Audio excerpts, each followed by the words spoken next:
Hello everyone, hope you are doing all right. My name is Ashish and in this video we are going to discuss some of the questions of data interpretation. Data interpretation section में command बनाने के लिए you need to have a command on certain topics of quantitative aptitude. For example, percentage, ratio proportion, averages, profit and loss. Basically the arithmetic part of quantitative aptitude. So before you start solving question of DI, it's advisable that you practice the arithmetic part, then only come to DI. Now let's move on to the first set of questions that we are going to solve today. So this question says that study the following pie charts regarding to sales of 5 models of cars for the for the years 2010 and 11 and answer the question. So this is a question related to pie charts. There are various subtopics in DI including bar graph, pie charts, tables, caselets, etc. So ये pie chart का question है. तो हमें 2010 और 11 का data दिया हुआ है. There are certain models of cars और उनका breakup दिया हुआ है हमें. Let's have a look at the questions also. So there are two questions. पहला question है the 2010 sales for all the models is 80,000 and they have grown by 25% in 2011. Then what is the approximate increase in the number of Figo cars sold in 2011 over 2010? So 2010 का उसने total car बताई गई है 80,000. So that is 2010. So if total is 80,000 और उसने कहा कि 2011 में ये 25% इंक्रीज हो गया है. 25% मतलब 1/4. तो यानी पहले अगर 80,000 था तो अगले साल उसका 1/4 इंक्रीज हो जाएगा. 1/4 ऑफ 80,000 इज 20,000. तो यानी ये 20,000 से इंक्रीज हो जाएगा. तो 80,000 प्लस 20,000 दैट मीन्स 2011 में हो जाएगा 100,000.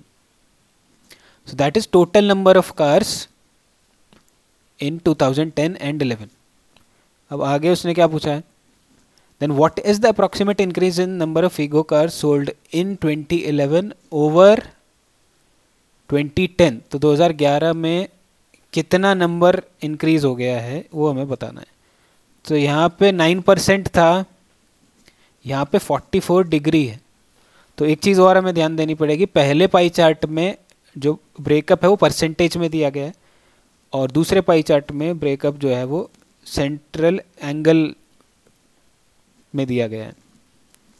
तो यहाँ पे 9% था 80,000 का. तो 80,000 का 9% कितना होगा? ये चीज़ ध्यान रखिएगा. 1% होता है 1/100. अगर किसी भी वैल्यू को 100 से डिवाइड कर दो तो उसका 1% निकल जाएगा.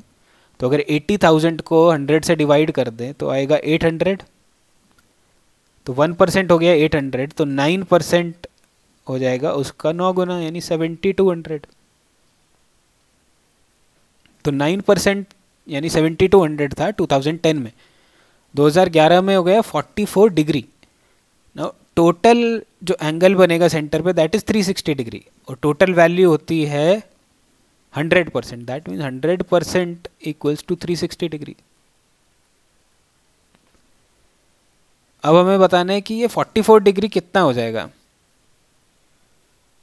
तो टोटल वैल्यू थी 2011 में 100,000 विच वॉज 360 डिग्री. तो if 360 degree was 100,000 then 44 degree कितना होगा? Which is 100,000 upon 360 into 44. This value will come out to be 12,222 approximately. तो यानी 7,000 से 12,000 के आसपास हो गया है. तो अप्रॉक्सीमेट इंक्रीज 5,000 के आसपास होगा क्योंकि हमें अप्रॉक्सीमेट इंक्रीज ही पूछा गया क्वेश्चन में. तो जो वैल्यू 5,000 के क्लोजेस्ट हो उसको आंसर लगा दो. यहाँ 12,000 है, यहाँ पे 4,800 है, यहाँ पे 45 है, यहाँ पे 2,000 है. The correct answer has to be option 1. Question number 2 says if the 2010 sales for all the car models is 80,000. तो again same data and these have grown by 25% in 2011. तो यहाँ तक तो सेम है. तो यानी पहले 80,000 था, फिर 2011 में 1 लाख हो जाएगा. Then how many models have grown more than the average growth rate for all the models taken together. तो कितने ऐसे मॉडल हैं जो कि एवरेज ग्रोथ से ज़्यादा ग्रो करा है। यहाँ पे आपको एक चीज़ समझनी होगी, इफ़ 2010 और 2011 2 ईयर का डेटा है हमारे पास, अगर किसी मॉडल में 2010 में लेट से 10% की ग्रोथ हुई, सॉरी 2010 में उसका मार्केट शेयर अगर 10% था और 2011 में भी उसका मार्केट शेयर 10% था, तो by default the growth rate would be equal to the average growth जो इंडस्ट्री में हुई होगी। अगर किसी मॉडल का मार्केट शेयर सेम रहता है, पहले भी 10% था बाद में भी 10% है, तो उसमें जो ग्रोथ हुई होगी वो एवरेज ग्रोथ के इक्वल हुई होगी, यानी इस केस में 25% हुई होगी। इन केस यहाँ पे 10% था और 2011 में 10 से ज़्यादा हो गया, दैट मीन्स उसकी ग्रोथ एवरेज ग्रोथ से ज़्यादा हुई है उस पर्टिकुलर मॉडल की, तो यानी ये 25% से ज़्यादा हुई होगी। इन केस यहाँ पे 10% है, यहाँ पे लेस देन 10% था, यानी पिछले साल से कम, तो उसकी एवरेज ग्रोथ से कम ग्रोथ हुई होगी, that means less than 25%।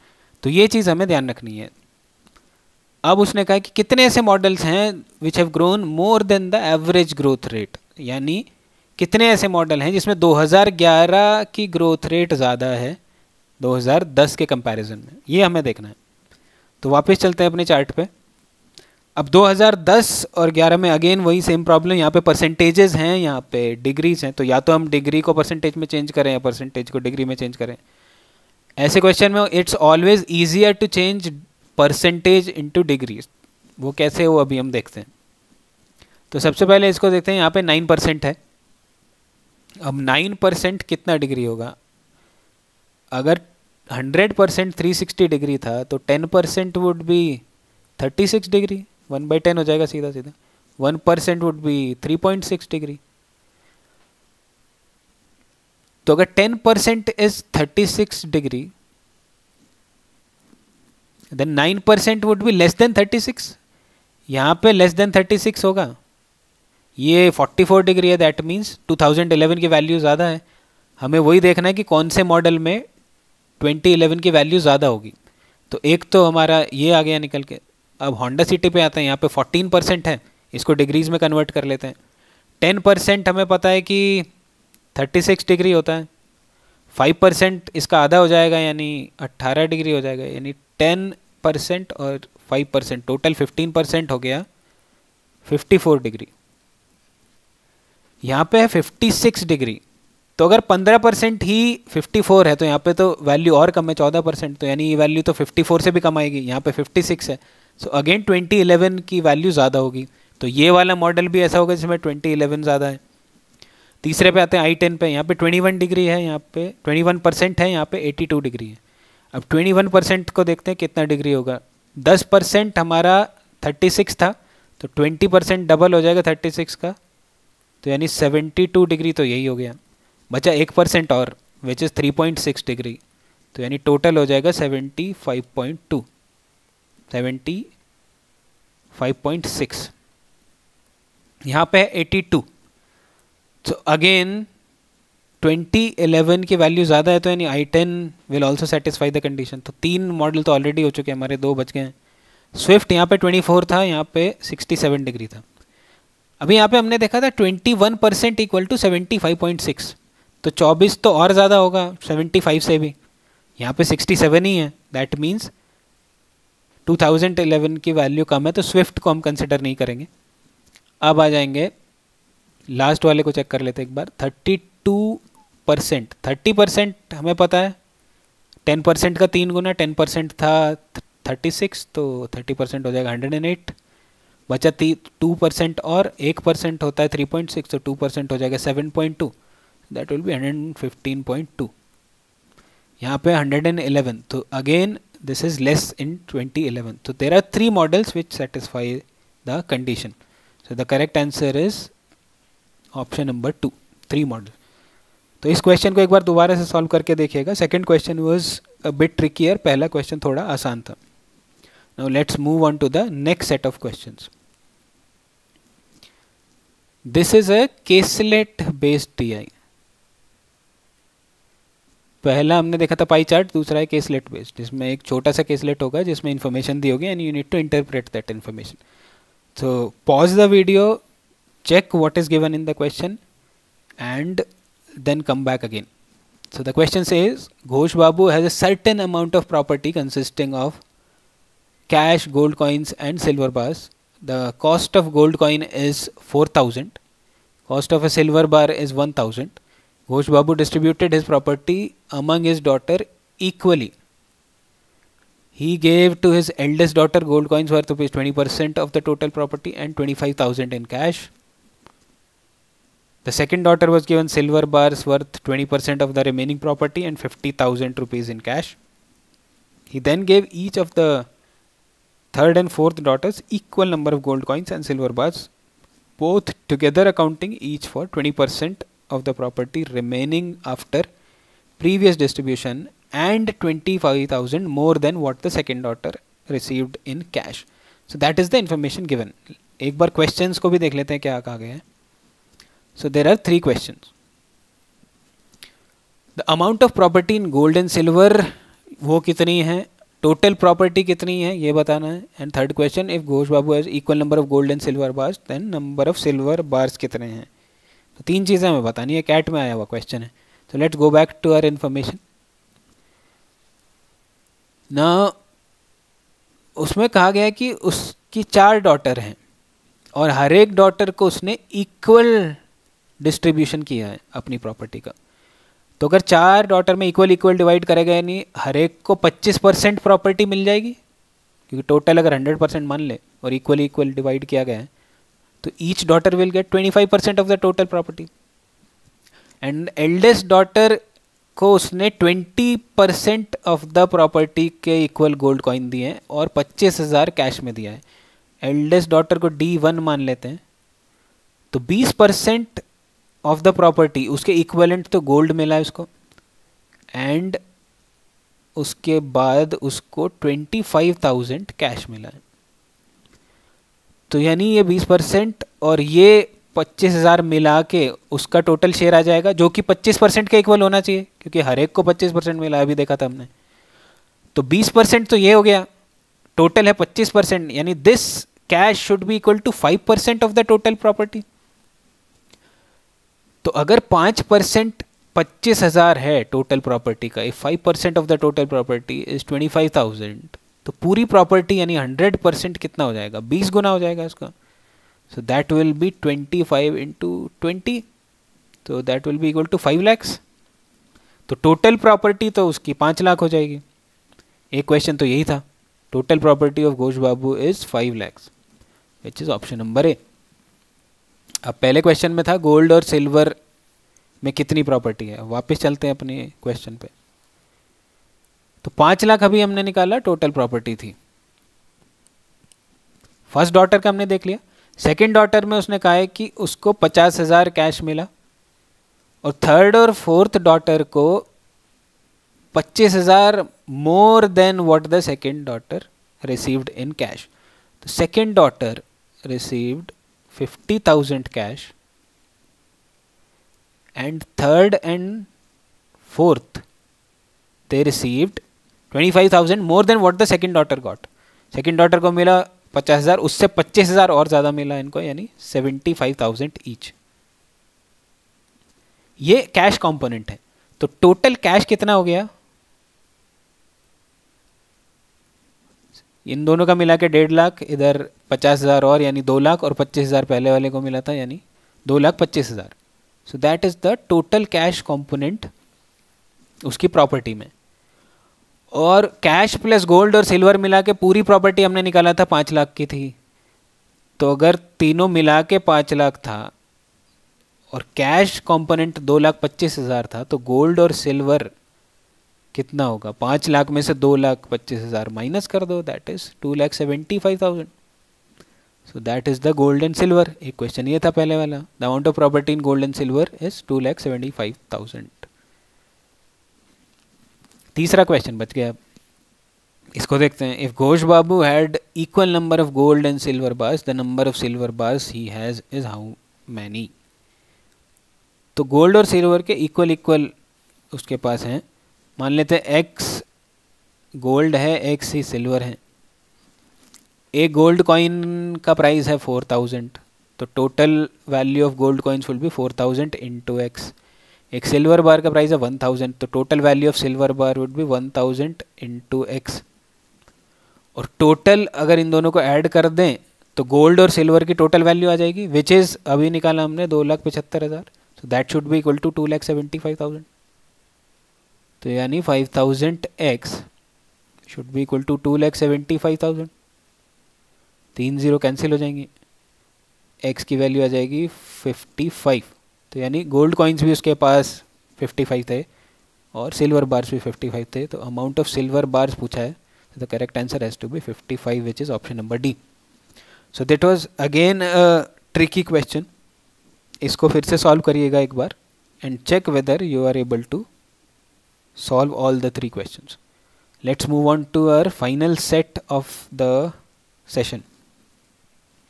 So this was asked in CAT 2017, which was a difficult exam as far as your LR and DI was concerned. So let's try to understand what is given in the question. And there are 4 questions on the basis of that information. So let's first go back to the information. It's a bar graph based question. It says at a management school the oldest 10 dorms numbered 1 to 10 need to be repaired urgently. The following diagram represents the estimated repair cost in crore rupees for 10 dorms. For any dorm the estimated repair cost is an integer. Repairs with estimated cost 1 to 2 crore are considered light repairs. तो 1 से 2 करोड़ वाले light repair हुआ. Repairs with estimated cost 3 or 4 crores are moderate repairs, and repairs with estimated cost 5 or 6 crores are extensive repairs. तो 1 या 2 करोड़ जिसमें लगेगा वो light repair है, 3 and 4 करोड़ वाले मॉडरेट रिपेयर है और 5-6 वाले एक्सटेंसिव रिपेयर है. कलर कोडिंग भी दी गई है इसकी. So these are are light repairs, these 2 are moderate repairs and these 2 are extensive repair. Number of dorms दिए गए वाई एक्सेस पे. तो टोटल लाइट रिपेयर वाले कितने हैं? 2 तो यहाँ पे हैं, 1 यहाँ पे है, यानी टोटल 3 डॉम लाइट रिपेयर वाले हैं. मॉडरेट वाले 3 तो ये हैं और 1 इधर है, तो टोटल 4 मॉडरेट वाले हैं. एंड एक्सटेंसिव में 1 + 2 3 एक्सटेंसिव वाले हैं. तो out of 10 dorms 3 light, 4 moderate and 3 extensive. उनका ब्रेकअप भी दिया गया है in this graph. Further the following are known. First information, odd number dorms do not need light repair, even number dorms do not need moderate repair, and whose numbers are divisible by 3 do not need extensive repair, and dorm 4 to 6 all need different repair cost, with DOM 7 needing the maximum and DOM 8 needing the minimum. So let's try to figure out what is given in this information. So there are 10 DOMs 1 to 10. उनका number भी यही डाला हुआ है 7, 8, 9 and 10. अब उसने कहा है कि odd number DOMs do not need light repair. So we are trying to make sense of this particular information. तो जो जो कहा गया है आपसे वही वही लिखते जाते हैं. Odd number DOMs do not need light repair. तो odd number यानी 1, 3, 5, 7, 9 यहाँ पे light repair नहीं आ सकता. तो 1, 3, 5, 7 and 9 इसमें light repair हमने हटा दिया. Even number of DOMs do not need moderate repair. Even यानी 2, 4, 6, 8, 10 यहाँ पे moderate नहीं आएगा. 2, 4, 6, 8 and 10 यहाँ पे moderate को हमने हटा दिया. And who are divisible by 3 do not need extensive repair. Divisible by 3 यानी 3, 6 and 9 यहाँ पे extensive repair नहीं आ सकता. 3, 6 and 9. So that is given in point number 1. Point number 2 says, अब यहाँ से एक चीज़ और हमें पता लगता है before I move to point number 2. अगर थर्ड वाले में लाइट और एक्सटेंसिव नहीं आएगा तो बाय डिफ़ॉल्ट मॉडरेट रिपेयर ही आएगा. सिमिलरली सिक्स्थ वाले में अगर मॉडरेट और एक्सटेंसिव नहीं आएगा तो लाइट रिपेयर आएगा. अगर नाइन्थ में लाइट और एक्सटेंसिव नहीं आएगा तो मॉडरेट आएगा. That is also we can identify. अगला पॉइंट है dorms 4 to 9 all need different repair cost. तो 4 से लेकर 9 तक सब में डिफरेंट डिफरेंट कॉस्ट आएगी। और 4 से लेकर 9 तक टोटल 6 डॉम्स हुए और 6 ही हमारे पास कॉस्ट है, और अगर सब में डिफरेंट डिफरेंट आएगी यानी 1 से लेकर 6 तक आएगा सर। तो 4 to 9 यहाँ पे हम 1 से लेकर 6 तक अलग अलग इंटीजर एंटर करेंगे, with DOM 7 needing the maximum and DOM 8 needing the minimum। DOM 7 में आएगा मैक्सिमम एंड DOM 8 में आएगा मिनिमम। तो मिनिमम तो 1 हो सकता है, तो ये 1 करोड़ हो जाएगा। मैक्सिमम 6 करोड़ हो सकता है, ये 6 करोड़ हो जाएगा, क्योंकि अलग अलग नंबर आने में 4 से 9 तक सब में। 1 है तो लाइट रिपेयर हो जाएगा, 6 करोड़ है तो एक्सटेंसिव रिपेयर हो जाएगा। तो ये भी हमें पता लग गया। अब और देखते हैं आगे क्या कर सकते हैं इसमें। अगर 4 to 9 में सब में अलग अलग कॉस्ट आएंगी, तो यानी 1 2 3 4 5 एंड 6, यानी 2 लाइट आएंगे, 2 मॉडरेट आएंगे एंड 2 एक्सटेंसिव आएंगे। अब 2 लाइट ऑलरेडी आ चुके हैं 6 और 8 में, तो यानी 4th में भी लाइट तो नहीं आ सकता, क्योंकि लाइट वाले दोनों आ चुके हैं। तो मॉडरेट भी यहाँ पे नहीं आ सकते, यानी एक्सटेंसिव बचेगा 4th में। और एक्सटेंसिव में 5 और 6 ही ऑप्शन है, 6 आ चुका है 7th वाले में, तो यानी इसकी कॉस्ट 5 करोड़ होगी। और जो 5th वाला बचा उसमें मॉडरेट ही आएगा, क्योंकि दोनों एक्सटेंसिव और दोनों लाइट ख़त्म हो चुके हैं, तो यहाँ पे मॉडरेट आएगा। और लाइट में ऑप्शन था हमारे पास 1 करोड़ और 2 करोड़ का। 1 करोड़ ऑलरेडी आ चुका है यहाँ पे, तो यहाँ पे 2 करोड़ बचेगा। मॉडरेट में 3 करोड़ या 4 करोड़ हो सकता है, तो दिस इज़ आइदर 3 और 4। दिस इज़ आइदर 3 और 4। अगर यहाँ पे 3 आएगा तो इधर 4 आएगा, अगर ऊपर वाले में 4 आएगा तो नीचे वाले में 3 आएगा। So that is what we can identify. अगर 1 2 और 10 और बच गए। अब टोटल हमारे पास 3 लाइट थे, 4 मॉडरेट थे और 3 एक्सटेंसिव थे। अब 3rd और 9th और 5th में 3 मॉडरेट आ चुके हैं, टोटल 4 मॉडरेट आने हैं, यानी 1 मॉडरेट और बचा है। वो मॉडरेट 2nd में नहीं आ सकता और वो मॉडरेट 10 में भी नहीं आ सकता, तो ऑब्वियसली वो मॉडरेट कहाँ जाएगा, 1st वाले में। तो चारों मॉडरेट हमारे कंप्लीट हो गए। Let's have a look at the questions also before we proceed further. Question number 1 says which of the following is not necessarily true. पहला ऑप्शन है DOM 1 needs a moderate repair. अभी हमने देखा था DOM 1 needs a moderate repair, तो that means ये statement तो सही है, लेकिन हमें बताना है विच इज नॉट ट्रू। तो पहला स्टेटमेंट तो सही है, that means this can not be the right option. Option B कहता है DOM 5 रिपेयर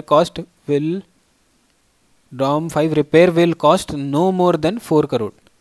तो DOM 5 की कॉस्ट क्या हमने निकाली थी, DOM 5 की कॉस्ट थी आइदर 3 और 4, तो वो कह रहा है 4 से ज़्यादा नहीं हो सकती। तो again this statement is also true, हमें बताना है नॉट ट्रू वाला, तो ये भी गलत है। DOM 7 needs an extensive repair. Let's go back to the table. DOM 7 needs an extensive repair, it is again true, तो ये भी आंसर नहीं हो सकता। तो by default the answer has to be D option. Let's say D option क्या कहता है, DOM 10 repair cost is less than 4 crore, no more than 4 crore, यानी 4 से ज़्यादा नहीं हो सकती। अब यहाँ पे क्या आ सकता है, मॉडरेट नहीं आ सकता, यानी एक्सटेंसिव हो सकता है, लाइट हो सकता है, यानी ये 4 से ज़्यादा भी हो सकती है, 4 से कम भी हो सकती है। तो दिस स्टेटमेंट इज डेफिनेटली, हम नहीं कह सकते कि नेसेसरीली ट्रू होगा, hence D is the correct answer. Second question says what is the total cost of repairing odd number of DOMs. Odd number of DOMs कौन से हैं, 1 3 5 7 एंड 9। तो 1 3 5 और 9 ये सब तो मॉडरेट वाले हैं, तो 4 तो मॉडरेट ही हो गए इसमें। एक जो बचा 7th वाला वो एक्सटेंसिव है, तो out of these odd number DOMs 4 moderate है, 1 एक्सटेंसिव है। इसकी कॉस्ट हमें पता है एक्सटेंसिव वाले की, दैट इज 6 करोड़। और 4 ही टोटल हमारे पास मॉडरेट रिपेयर हैं, ये ध्यान रखिएगा। हमने यहाँ पे देखा था देर आर टोटल 4 मॉडरेट और चारों हमें कंसिडर करने हैं, तो उनमें से 3 की कॉस्ट तो 3 करोड़ थी, यानी 9 करोड़, और चौथे वाले की कॉस्ट थी 4 करोड़। तो 9 + 4 + 6 19 करोड़ हो गया टोटल। तो ऑड नंबर की total cost is 19 crore, which is option number A. Third question पे आते हैं। Suppose further that 4 of the 10 DOMs needing repair are women's DOM and need a total of 20 crore rupees for repair. So 4 out of 10 are women's DOM and need a total of 20 crore. तो 4 DOMs की repair cost 20 crore आनी है। That means 6 + 6 + 5 + 3, क्योंकि चारों को मिला के हमें 20 बनाना है, 20 करोड़। तो 2 6 करोड़ के हो जाएंगे, एक 5 का हो जाएगा, एक 3 का हो जाएगा। That is the only possibility. Now you can also say कि 6 6 6 2 क्यों नहीं हुआ, ये भी तो हो सकता था। 6 6 6 एंड 2, ये भी चारों मिला के 20 ही होंगे। But we need to consider that 6 crore वाले हमारे पास सिर्फ 2 ही डॉम है, तो 2 से ज़्यादा 6 हम नहीं ले सकते। So there will be only one possibility, 6 6 5 and 3। उसके बाद only one of the dorms 1 to 5 is a women's dorm. What is the cost of repairing dorm 9? Dorm 9 पे देखते हैं हम क्या निकाला था हमने। डॉम 9 की हमें कॉस्ट पता है, आइदर 3 और 4, इन दो में से कोई होगी। तो 3 करोड़ या 4 करोड़ ही हो सकता है। So this can not be the answer, this can not be the answer. और ये जो कॉम्बिनेशन थे उसमें 4 करोड़ तो कॉम्बिनेशन में कहीं आता ही नहीं है। That means this can not be the answer. So the correct answer has to be C option. तो इसमें हमें कुछ निकालने की ज़रूरत ही नहीं थी। As soon as we reach to this particular combination, we can identify that the answer is 3 crores. अगला क्वेश्चन देखते हैं, last question. 4 of the 10 DOMs are women DOM, जो कि पिछले क्वेश्चन में भी था, सेम इन्फॉर्मेशन। एंड अगेन तो पहला और दूसरा दोनों पॉइंट सेम है जो पहले क्वेश्चन में थे। तो यही 4 पॉसिबल कॉम्बिनेशन है। सो उसमें पूछा गया which of the following is a women's DOM. Women's DOM कौन सा है 2 5 8 और 10 में से? तो उसने कहा है कि पहले 5 में से सिर्फ एक ही वुमेन वाला डॉम है, और डॉम 9 की कॉस्ट हम निकाल ही चुके थे, 3 करोड़ आएगी। तो डॉम 9 इज 3 करोड़। तो अगर ये 3 है तो ये 4 हो जाएगा। और पहले 5 में से सिर्फ एक ही वुमेन वाला है, और वुमेन वाले जो थे वो 6 + 6 + 5 + 3 ये थे, टोटल 4 थे। अब 5 करोड़ वाला सिर्फ हमारे पास एक ही डॉम है, वो हमें पता है कि डॉम नंबर 4 है, और वो एक वुमेन डॉम भी है। That means this has to be a women's DOM. और उसने कहा है कि फर्स्ट हाफ में यानी पहले 5 में सिर्फ एक ही हो सकता है। तो यानी 1 2 3 4 5 में से ऑलरेडी हमें पता लग गया है कि 4th one is the women's DOM, और उसकी कॉस्ट है 5 करोड़। आगे उसने क्या पूछा था क्वेश्चन में कि which of the following is a women's DOM. तो डॉम 2 तो नहीं हो सकता, डॉम 5 भी नहीं हो सकता, क्योंकि ये तो फर्स्ट हाफ में है। डॉम 8 और 10 में से कोई एक होगा।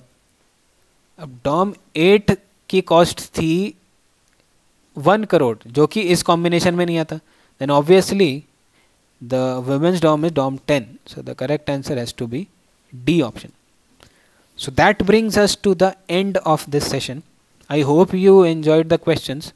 थोड़े difficult question थे, especially the last set. So I advise you to go through all the questions again and check whether you are able to solve them on your own without any help. अगर आपने last set पहले ही solve कर लिया था बिना solution देखे, then it is highly probable that आपका CAT में अच्छा score आ जाएगा, because it was a tricky set. So we'll meet in the next session. Till then, take care and goodbye.